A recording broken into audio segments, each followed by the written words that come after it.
Welcome back.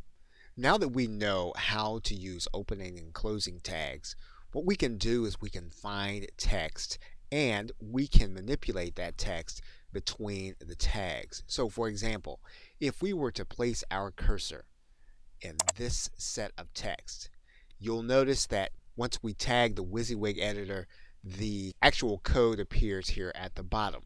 And you'll notice that there is code that appears between this tag, and you'll notice where it is highlighted.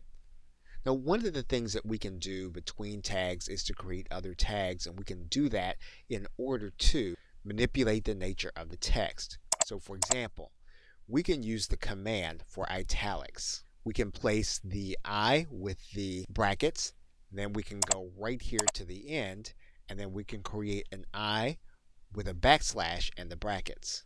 Now we have an opening tag, we have a closing tag, and we've changed the nature of this text. If we click inside of the WYSIWYG editor, what you'll notice is that the text turns to italics. We can also add in things like underlining, and you'll notice that we've changed the I to a U.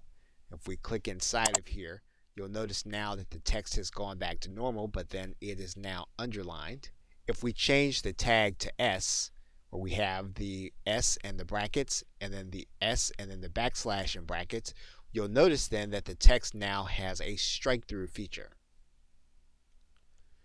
You'll notice that if we use the strong tag, where we've got the strong at the beginning, and then the strong tag at the end, we've changed the nature of this text to an actual bold or strong feature. Okay, so again, if you find some place within the text that you want to change, all you need to do is to either add or alter the tags. Okay, so with that, thanks, and I will see you in another video.